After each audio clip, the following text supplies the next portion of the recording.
Mungkinkah Indonesia tanpa polarisasi?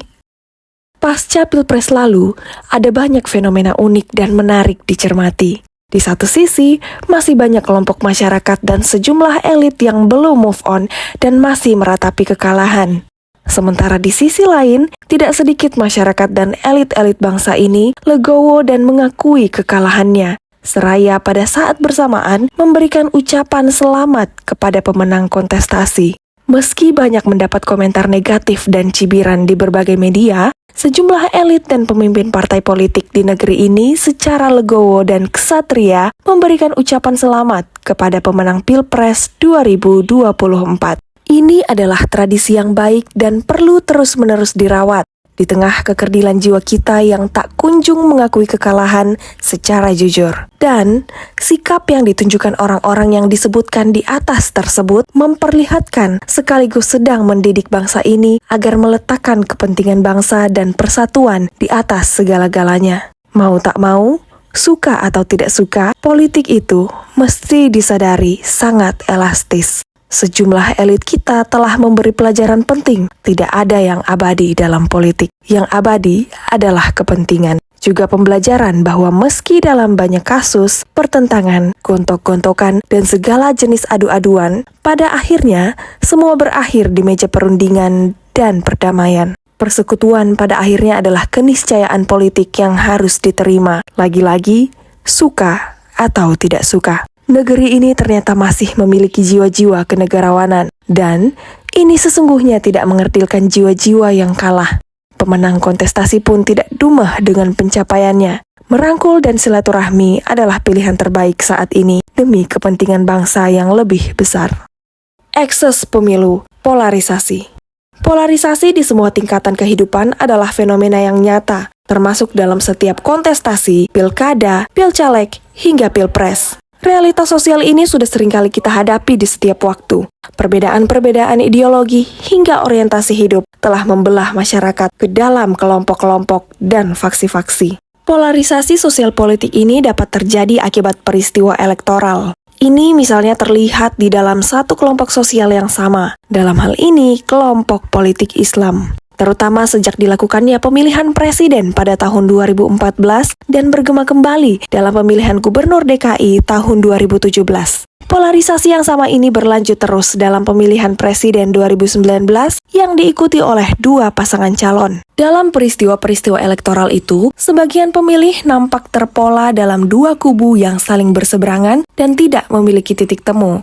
Pengalaman pemilu 2019 mengisahkan polarisasi yang sangat akut dan tajam terjadi di masyarakat. Perbedaan pilihan telah menggiring masyarakat untuk bersikap antipati terhadap pilihan yang berbeda. Akibatnya, kita dipertontonkan kepada sikap masyarakat yang sulit menerima perbedaan. Bahkan, celakanya jualan surga dan neraka, kafir dan semacamnya sangat laku pada kontestasi yang lalu itu. Masyarakat kemudian terbelah, lalu sulit disembuhkan hingga waktu yang cukup lama. Pembelahan sosial akibat perbedaan elektoral, meski dipandang alamiah dan nyata dalam setiap musim kontestasi, tidak layak terus dipelihara dan memenuhi memori publik. Jika ini dibiarkan, bangsa ini akan semakin menanggung beban yang sangat berat sehingga sulit beranjak menjadi negara yang benar-benar dewasa dalam menyikapi perbedaan. Bhinneka Tunggal Ika merupakan semboyan yang pada prinsipnya mengakui adanya perbedaan sekaligus menyatukan perbedaan-perbedaan yang ada di masyarakat. Meski kita berbeda secara agama,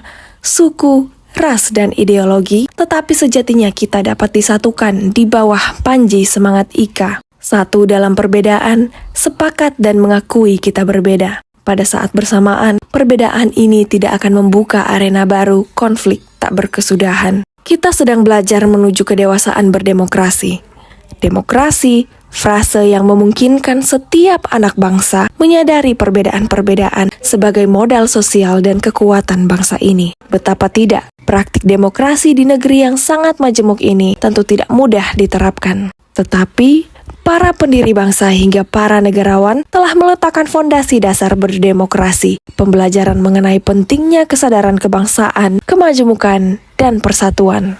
para pendiri bangsa di masa lalu, kaum negarawan telah memperlihatkan kepada kita hari ini bahwa meski terdapat perbedaan ideologi yang sangat tajam, tetapi mereka toh tetap meletakkan kepentingan bangsa di atas segala-galanya.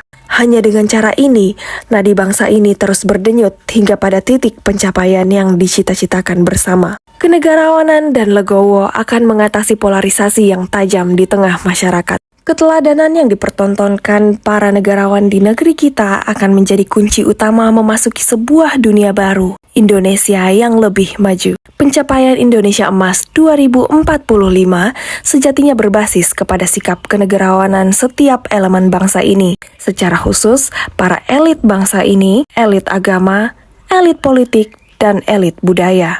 Jika hal tersebut telah menjadi kesadaran bersama, maka ekses pemilu sebagaimana pemilu 2019 lalu tidak akan berkepanjangan pasca pemilu 2024. Sehingga dengan demikian, Indonesia tanpa polarisasi yang tajam dapat dihindari. Pesan agama. Setiap agama di negeri ini tentu memiliki cara pandang yang cerdas dan menyejukkan perihal pentingnya membangun kebersamaan dalam bingkai harmoni. Islam sendiri sejak lama menyadari adanya kemajemukan itu, tetapi pada saat bersamaan tidak menjadikan kemajemukan itu sebagai sumber masalah, apalagi mempertajam jurang perbedaan. Perbedaan adalah kodrat makhluk. Sejak awal, Tuhan menciptakan makhluk dengan membawa sifat masing-masing yang berbeda antara satu dengan yang lainnya. Bahkan, dalam jenis makhluk yang sama pun, Tuhan telah menciptakan perbedaan. Misalnya, umat manusia yang diciptakan berlatar belakang suku bangsa yang berbeda-beda. Al-Quran Surah Al-Hujurat ayat 13. Perbedaan ini dengan tujuan agar mereka saling berkenalan dan saling memahami. Dalam bahasa lain, umat manusia diperintahkan oleh Tuhan untuk saling menghormati perbedaan yang ada di antara mereka, karena perbedaan adalah pembawaan dasar mereka. Karenanya, tata nilai universal yang ada pada manusia sejak dahulu sampai sekarang tetap memiliki kesamaan. Kognisi Islam perihal kemajemukan ini dapat ditemukan di dalam berbagai narasi keagamaan berbasis teks atau wahyu. Misalnya, Islam sejak kelahirannya selalu berdialog secara harmonis dengan berbagai perbedaan yang ada pada manusia. Kaum muslimin dilarang memaksakan keyakinan atau akidah mereka kepada umat lain pemeluk agama non-Islam. Akidah saja tidak boleh dipaksakan, apalagi yang selain akidah. Dalam salah satu ayat Al-Quran, Allah dengan sangat terang benderang melarang pemaksaan dalam menganut kekayaan beragama, termasuk beragama Islam. Al-Quran Surah Al-Baqarah ayat 256.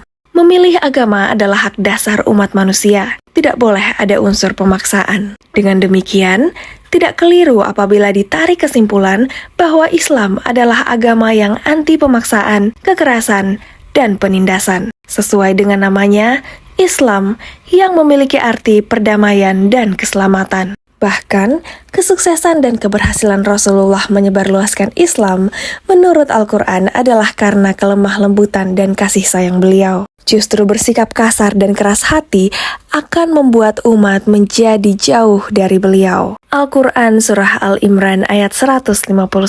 Sangat sedikit ditemukan riwayat yang menunjukkan bahwa Rasulullah pernah marah dan berlaku kasar kepada yang berbeda keyakinan, menolak dan menentang bahkan memusuhi serta memerangi beliau dalam berdakwah. Malah ditemukan teguran dari Allah atas sikap beliau yang marah dan ingin melakukan balas dendam berlebih atas kematian paman beliau yang bernama Hamzah. Al-Quran Surah An-Nahl ayat 126.